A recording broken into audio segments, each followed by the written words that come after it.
Michael Bisping believes that Alex Pereira would undoubtedly be considered the greatest fighter of all time if he defeats the winner of Tom Aspinall vs Ciryl Gane. Following Pereira's dominant victory over Magomed Ankalaev to reclaim his light heavyweight title, much of the MMA community has been discussing his next move, especially after his bold post-fight statement.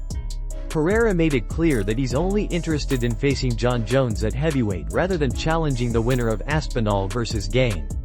His reasoning was simple: if either he or Jones were to lose, it wouldn't tarnish their legacies since both are already legends of the sport.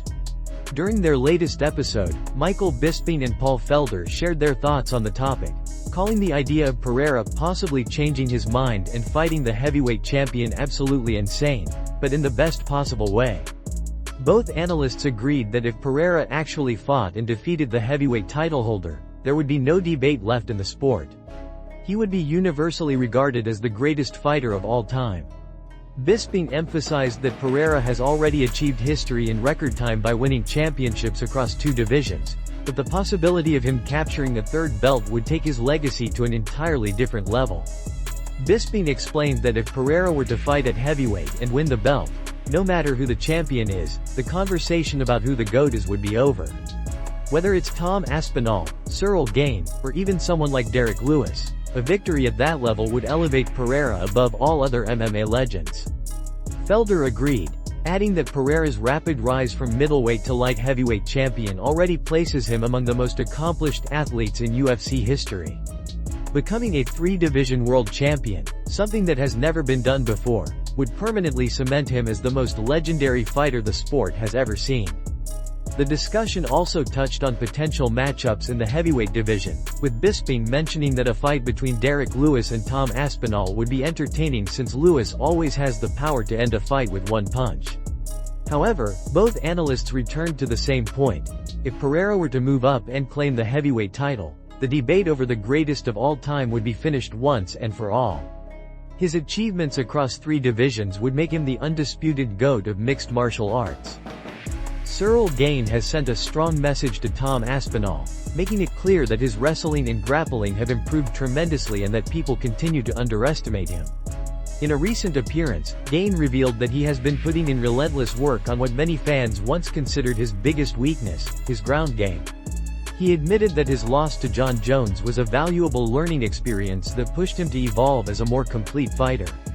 Now, he is determined to use that growth to make another run at the heavyweight title with full force and confidence. The upcoming fight between Gane and Aspinall has generated massive attention, especially because it could potentially go beyond the first round. Gane has already proven on multiple occasions that he can maintain a high pace over 5 rounds, using his exceptional footwork, striking accuracy, and fight IQ to outmaneuver his opponents. On the other hand, Aspinall has yet to face a fight that truly tests his endurance and adaptability. Even he has acknowledged that this matchup could go deep into the later rounds, giving credit to Gane's slick defense, technical striking, and strong conditioning. Despite his reputation as one of the most talented strikers in the division, Gane's previous performance raised some questions. He narrowly secured a decision win over Alexander Volkov, in a fight that many fans and analysts believed the Russian might have edged. However, Gane insists that he has made significant progress since that bout and is now more complete than ever, both mentally and technically. During the interview, Gane expressed confidence in his versatility, saying he can fight aggressively from the start or pace himself for 5 full rounds if necessary. He refused to reveal his exact game plan but emphasized that he would be ready for any scenario once the fight begins. When asked about the potential of the fight going to the ground, Gane responded assertively to critics who question his grappling abilities. He reminded everyone that he has only lost once in his professional career, and that loss came against Jon Jones, one of the most skilled grapplers in MMA history. Gane admitted that he made a mistake in that fight but clarified that it was an isolated incident that does not define his abilities. He stressed that he trains his ground game consistently and that he's never been afraid of grappling exchanges. According to Gane, fans will soon see just how much he has improved and how well-rounded his overall skill set has become. The middleweight division has taken a dramatic turn following serious allegations surrounding Khamzat Chimaev. According to Ray Longo, the longtime coach of Merab Dvalishvili, Chimaev may be using performance-enhancing drugs while training under his new strength and conditioning coach, Sam Calavita. This claim quickly caught attention across the MMA community, with UFC commentator Jon Anik acknowledging the controversy and discussing its implications on air. The topic surfaced during a recent breakdown of the middleweight title picture and Chimaev's dominant performances inside the octagon. Longo didn't hold back, pointing out that Chimaev's decision to work with Calavita was questionable given the coach's past association with TJ Dillashaw, who was suspended for using EPO following his fight against Henry Cejudo. Longo suggested that it's not a coincidence Chimaev chose to train with the same team, noting the striking physical transformation fans have noticed in recent months. He highlighted recent images of Chimaev looking more muscular and defined than ever, fueling speculation that his new physique may not be the result of hard work and genetics alone. Jon Anik noted that the topic was certainly intriguing and that such a connection would raise legitimate questions. The discussion quickly evolved as both analysts agreed that the situation warranted closer attention, especially since Chimaev's conditioning has been a recurring concern throughout his career. Some fans have speculated that Chimaev may have turned to EPO or other endurance-enhancing substances to help overcome the stamina issues he faced following a serious viral infection years ago. Longo went further, saying that if he were in charge of testing, he would have Chimaev undergo multiple screenings before any upcoming fight, emphasizing that the fighter already looks abnormally large. He argued that the choice to train with a coach who has a history of doping scandals is a major red flag.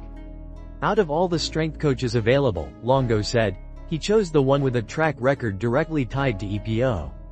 That tells you everything. Anik added that this decision raises legitimate concerns about the integrity of competition, especially at the highest level of the sport.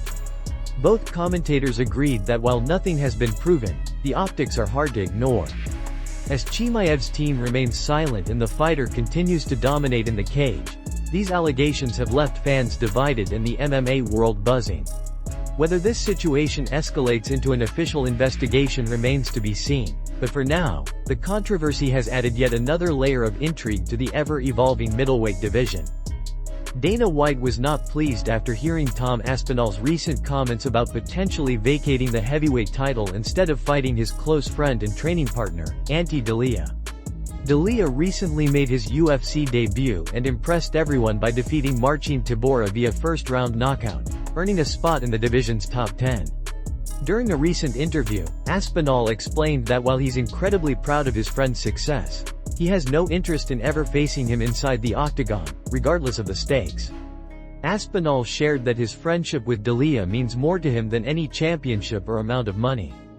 He stated that if he had never won the title before, things might have been different because becoming champion was always his lifelong dream. However, since he has already achieved that goal, he sees no reason to fight someone he considers family. Aspinall said that if Delija's rise to title contention creates a situation where they would need to fight, he would rather vacate the belt and allow his friend the opportunity to shine. He emphasized that some things in life, such as loyalty and friendship, are more important than fame or gold. In his words, Aspinall explained that he has already fulfilled one of his biggest dreams by winning the heavyweight championship. And while he still has more to accomplish, he would not do it at the expense of someone he deeply cares about. He mentioned that Delija's career is just beginning and that he expects him to be in title contention within a few more fights. Aspinall expressed that he's content with his own achievements and would happily step aside when that moment comes, giving his friend a chance to have his own run at the top. When Dana White was asked about Aspinall's remarks during an interview with TNT Sports, his reaction was direct and firm. White stated that he completely disagrees with that kind of mindset. He said that throughout the history of the UFC, many friends, teammates, and even relatives have faced each other in the octagon because competition is about determining who the best fighter in the world truly is. According to White, being a world champion means accepting every challenge that comes your way, regardless of personal relationships. He described the idea of vacating a title to avoid a fight as absolutely insane, but ultimately acknowledged that Aspinall is a grown man who can make his own decisions. White concluded by reiterating that while he personally dislikes that mentality, it's ultimately up to Aspinall to decide how he wants to handle his career as champion. Ciryl Adesanya recently explained why he believes Tom Aspinall's upcoming fight against Ciryl Gane should count as his second title defense rather than his first. According to Adesanya, Aspinall already defended his interim heavyweight title when he defeated Curtis Blaydes by first-round knockout in his previous fight, even though Jon Jones was the official champion at the time. Adesanya drew parallels between Aspinall's situation and his own experience back in 2019 when he captured the interim middleweight belt by defeating Kelvin Gastelum. Later that year, when Adesanya fought Robert Whittaker to unify the titles, he felt that bout should have been recognized as a title defense rather than just a unification fight. Adesanya argued that the distinction between an interim title and an undisputed title is often overstated and unfair to fighters who step up and perform at the highest level. He stated that whether a title is interim or not, a champion is still a champion and their defenses should hold the same weight. He emphasized that Aspinall's victory over Blaydes was indeed a defense of a legitimate title and that his next fight against Gane should therefore be considered his second defense, not his first. During the discussion, Adesanya expressed his frustration with how the UFC and fans tend to undervalue interim champions. He pointed out that the term interim simply means temporary, and that it doesn't diminish the skill, dedication, or accomplishments of the athlete holding the belt. He went on to say that Aspinall shouldn't have his achievements discounted just because of the technicality surrounding Jon Jones's injury and inactivity. In Adesanya's view, Aspinall has already proven himself as the true heavyweight champion through his performances and willingness to defend the belt. Reflecting on his own career, Adesanya reiterated that his fight against Whittaker at UFC 243 should have counted as his first title defense since he was already the interim champion going into that bout. He added that his championship belt carries multiple rubies, representing successful defenses, and he considers the unification win among them. "Yes, I unified it, but it should count as a defense for me, and it does, because my belt has a lot of rubies on it," he said. Adesanya concluded by reinforcing his respect for Aspinall and stating that the English heavyweight deserves full recognition for his accomplishments.